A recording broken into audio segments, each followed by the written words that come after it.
At my mom's funeral, my mother-in-law showed up with a smirk. She said, "This house will go to my son. Maybe I should pick a room now." I told her, actually, I'm the one getting this house. She argued, but doesn't a wife's stuff belong to her husband? So technically, this house is my son's, right? I sighed. She chirped, "Let's be friends now." I wasn't sure what she meant. "What do you mean?" I asked. She said, "I'll take over this room." I asked, "Are we living together?" She confidently replied, "Yes, that's the plan. This house is too good to be empty." I was still mourning, but my mother-in-law acted like nothing was wrong. "Why bring this up now? Can't you see I'm sad? This house is full of memories. It was built by my dad and cherished by my mom. I don't want my mother-in-law here, and my husband is letting it happen. To protect my beloved home, I took action before we moved in. I'm 42, working in an office, and I thought I'd missed my chance at marriage. Then I met Michael, 4 years younger, through a friend, and we tied the knot. He's caring and values my input. Where shall we honeymoon?" I asked. "You mentioned Europe, right?" He said, "But you said you like the Maldives. Let's go there. My mom needs to stay with us. Dad's not well, and she's struggling alone," he explained. "I get it, but didn't we agree not to live with parents?" I asked. "You're right. I'll talk to her," he said. My husband always indulges my wishes, which sometimes makes me feel guilty. Finding a good partner is a blessing, but there's a lingering sadness. My dad passed away 3 years before I got married, so I couldn't share my wedding with him. He was a strict boss at a small business, and I looked up to him. Despite the company's size, he earned well, and we had a decent home where we held his funeral. Working in an office made me appreciate my dad even more. Then 2 years after our wedding, my mom also passed away. "Your mom too?" My husband asked, concerned. "Do you need a moment in the other room?" Funerals usually aren't held at home, but we did it for my mom. Throughout my mother's funeral, my husband was there for me, a constant support. I felt incredibly lucky to have him. Then my mother-in-law, Nancy, arrived. "I'm so sorry for your loss," she said. "Thank you," I replied. I hadn't spent much time with Nancy before, keeping a respectful distance. But during the funeral, I saw a different side of her. Afterward, Nancy approached me, which wasn't unusual, but her demeanor was strangely cheerful. "Thanks for your help during the funeral. It went smoothly because of you," she said. "Now that it's over, let's drop the formalities," she added. I was surprised at first, thinking she was being considerate given my grief, but it soon became clear that wasn't her intention. "Your parents had such a lovely home," I said. "Hold on a sec." She boldly ventured further into the house. "Mom, this isn't a good time. Some areas are a bit messy," I protested. Unfazed, she announced, "Don't worry about the details. What matters is this house will go to my son. Maybe I should pick a room." I hesitated. "Mom, actually, I'm the one inheriting this house."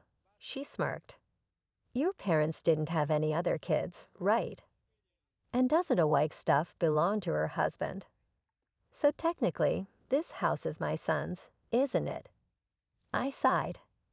"Is that really how it works?" I asked. She chirped, "Let's just get along from now on." I paused. "What do you mean by get along?" She confidently replied, "I mean, I'll take this room. You and Michael will move in later, won't you?" I asked, "So we'll be living together?" She declared, "Exactly. It's settled." Such a grand house shouldn't have empty rooms when two people can live here. Finally, I said I won't have to take care of my husband alone. But my mother just passed away, and my mother-in-law is talking about this. Can't she see how sad I am? I'm starting to get angry, even though the funeral just ended. Why would she joke at a time like this? My husband overheard our conversation and intervened. "Mom, what are you saying? This isn't the time for this." My mother-in-law brushed it off. "Why are you making such a fuss?" But my husband was firm. "Please leave." He escorted her out. "Sorry, she can be difficult." He apologized. "It's okay. Thank you for handling it," I said. In that moment, I appreciated my reliable husband. Yet later, I realized his reason for scolding my mother-in-law was subtly different from mine. 10 days after my mother's funeral, as things calmed down, we talked about my family home. Then my husband made an unexpected suggestion. "This apartment is cramped. Shouldn't we move to my parents' house?" "You're right," I said. "With more stuff and maybe kids in the future, it's better than this tiny place." He agreed. "So we should start getting ready," he said, then added, "But there's something I want to discuss about the move." "What is it?" I asked. He hesitated, then said, "Considering the big house and empty rooms, I thought maybe my parents could move in with us." "Wait, you live together?" I was surprised. My husband is kind, but lately I've noticed something. Well, I thought he always valued my opinion. Maybe he's just going along with things. Could he be too easily swayed? His suggestion about living with my mother-in-law, despite my objections, makes me wonder. He keeps bringing it up, putting my mother-in-law's wishes above mine. "I said it before, we're not living together," I remind him. "But Mom won't let it go," he says. I argue you stood up to her during the funeral. You defended me and said no to living together. Well, yeah, I was mad about her intrusion, but that doesn't mean I'm totally against it. I just didn't think it was the right time to decide, he explains. It's clear he nods along and passes on my words, but he seems more inclined to agree with my mother-in-law. Despite advocating for proper discussions, he keeps his distance and avoids making firm decisions. Maybe he thinks he's staying neutral, but people like him can be tricky. They convince themselves they're neutral and can make the right calls. It's frustrating. Anyway, I refuse to live with someone who barged into my parents' house on the day of the funeral and suggested taking over a room. I said it before and I won't budge. "Tell your mom that." I tell him. "Why it really bothers you," he responds. "Fine, I'll tell her myself." Well, I had mentally prepared for the possibility of living with my in-laws when we got married. Witnessing my mother-in-law's behavior at my mother's funeral made it clear. Living together in my cherished family home, built by my father and lived in by my mother, is out of the question. Now, with my husband's lack of assertiveness apparent, the idea of cohabitation is unthinkable. When my husband relayed my opposition, my mother-in-law directly challenged me, asking why I was against it when we have such a spacious house. She insisted that as Michael's wife, his parents are now mine too. "I've already declined living together," I said. "I'm sorry, but with my husband's mobility issues, it's too much for me alone." "So you're abandoning us?" "Did you even listen to your husband's reasons?" My mother-in-law counters, "I'm sorry, but after this heartless response, I won't ask anything of you anymore," she retorts. I feel for my father-in-law's health, but based on my mother-in-law's past behavior, I can see a future where all responsibility for him would fall on me if we lived together. If that's the path we choose, significant changes in my husband and mother-in-law's mindset are essential. A few days after my mother-in-law's accusation, my husband began rearranging the living room, shifting furniture, and creating space. "What's going on? Are we storing boxes here?" I inquire. He responds, "No, I'm making room for 2 beds." The mention of 2 beds sends a shiver down my spine. "Are your parents coming to stay?" I cautiously ask. No, they're moving in starting today, he admits. This is truly the worst. Despite my objections to living together, my husband and mother-in-law have decided on it. She said she wouldn't rely on me anymore, yet she's turning to you instead. Why? I ask. He explains. Their lease is up, so we agreed they'd move here instead of renewing. It'll be crowded for 4 people, but we're moving soon, right? Just bear with it for a bit. But that's not what I meant. Why is cohabitation even an option? I said before I don't want to live with someone who barged into my parents' house on the day of the funeral and suggested taking over a room. I'll talk to Mom from now on. We'll be living together, so please try to get along, he insists. Why do you always side with your mom? I question him. He explains it's not about favoring her.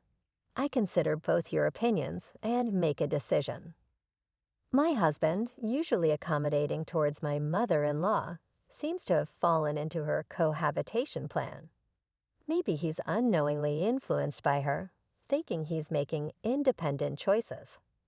I used to see my husband as kind and caring, but paired with my mother-in-law, he becomes quite a challenge. Now I'm reluctantly pushed into living with my in-laws, just as I feared. This apartment is too small for 4 adults.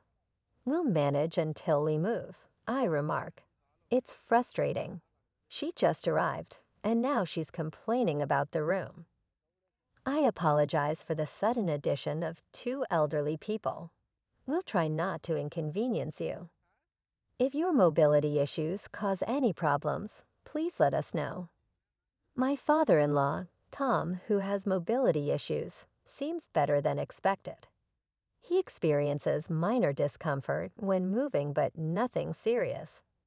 Was my mother-in-law genuinely struggling to care for him?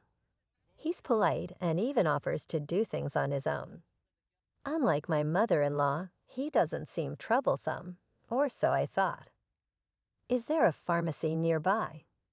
I forgot my medic patch and need to buy one, my father-in-law asks. Wait, dear, with your mobility issues, it's best to stay here. If you fall outside, it'll inconvenience Michael and others, right? Ask them to buy the patch for you, I suggest. But I usually buy it myself, he protests. Didn't they say to let them know if you need help? I point out. Well, you have a point. Sorry, but I need it urgently. Can you go get it for me? He says, of course. While fetching a medicated patch might seem trivial, why does my mother-in-law make decisions without involving me? And though my father-in-law seems polite, he appears to follow my mother-in-law's lead, just like my husband. He's become her yes man. It's a small errand this time, but as we continue living together, I fear everything will eventually fall on me. Can I let these people move into my parents' cherished home? It's not a laughing matter. If they move in, they'll tarnish the house. I must find a way to protect my parents' legacy. As my mother-in-law and father-in-law prepared to move into my parents' home, I decided to take preemptive action. My mother-in-law was in good spirits, eager about moving into a spacious house. Hey, can we borrow the key to your parents' house? We want to check out our rooms, she asks. I have some errands, so I'll give the key to Michael, I reply. Michael, can you drop us off before heading home? We want to visit the storage room where we left our stuff. We need to measure furniture sizes, she adds. Sure thing, I'll take the key, I reply. Despite my mother-in-law's cheerful demeanor, there were no conflicts between us, and about 10 days passed. Uneventfully, however, behind the scenes, my preparations were steadily progressing. Okay, everything's set for the move. Life in that house will start soon, I announced. Once my husband and in-laws finished their preparations, I said, I have something to discuss. What is it? Spit it out, my husband urged. Is it about our move celebration plans?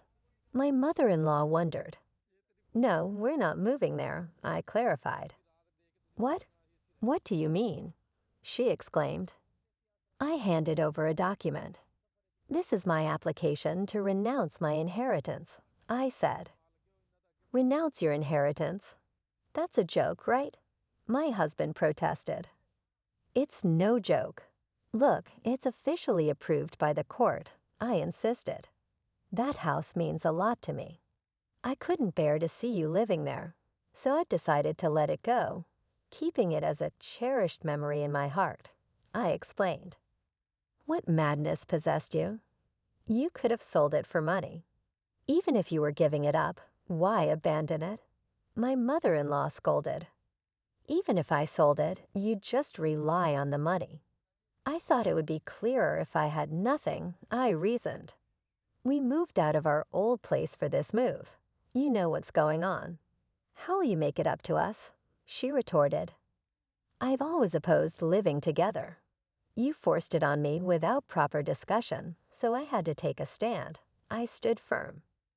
Upon hearing that, I renounced my inheritance, and both my husband and mother-in-law were stunned. Their faces drained. They were speechless, their energy depleted. My father-in-law looked puzzled as he watched them, but I wasn't backing down. Michael, I pressed on, I've been considering divorce. What do you think? Divorce? My husband stumbled over the word. Michael, you should divorce this absurd wife immediately. My mother-in-law chimed in. I hadn't expected her immediate call for divorce. What I wanted to know was whether my husband could make his own decision at this crucial moment. If he yielded to my mother-in-law now, our future together would be even more challenging. Even being suddenly asked about divorce was troubling. Mom, my husband muttered.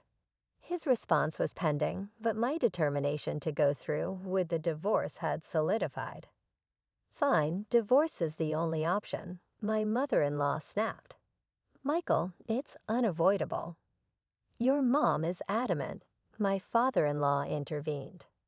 Well, it seems you also want a divorce, and maybe that's for the best, he added. Even in significant decisions, my husband and father-in-law remained yes-men to my mother-in-law.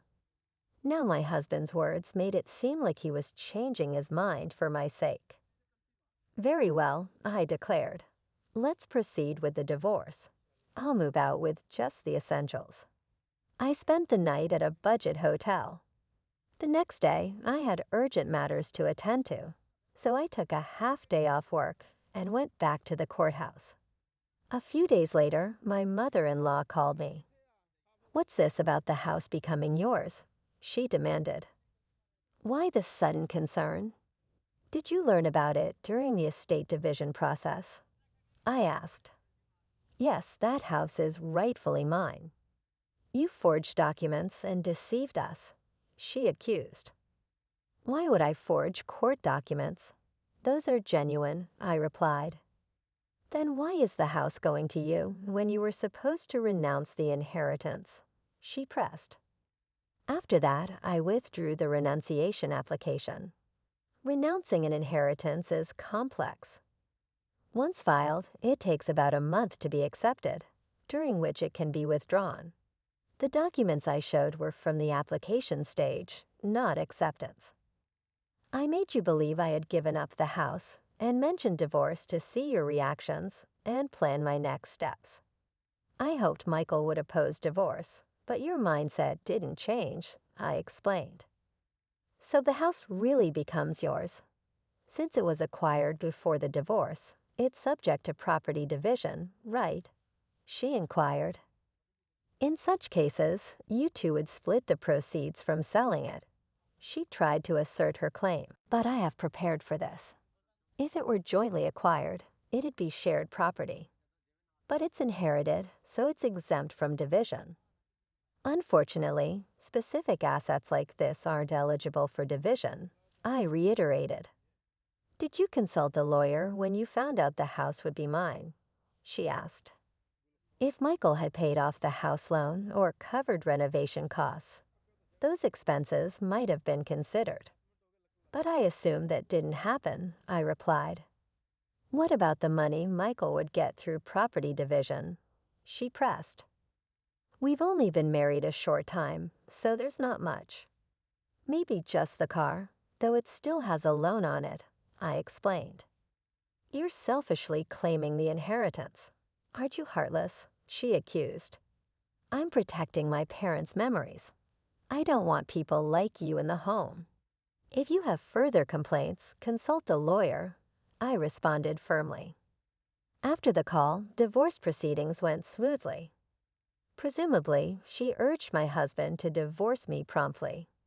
Regardless, the divorce was finalized, and I no longer had to deal with my in-laws. I felt relieved, as if I'd safeguarded my father's home. After I moved out, my former in-laws stayed in the apartment my ex-husband and I used to share. It wasn't spacious, so even with one less person, it must have felt cramped. They explored other housing options, but faced challenges due to their age. Eventually, my ex-husband rented a smaller single-family home for them to live in together. Though smaller, it's still a house, so the rent is likely higher than for the apartment. He'll need to support them going forward. My ex-husband is in for a tough time. My former mother-in-law was excited about the large house my father left behind, but now she's settling for a smaller home. I imagine she's disappointed. As for me, I've started a new life in my parents' house. It feels comforting, as if they're still with me. If you enjoyed this story, consider subscribing to the channel. Until next time.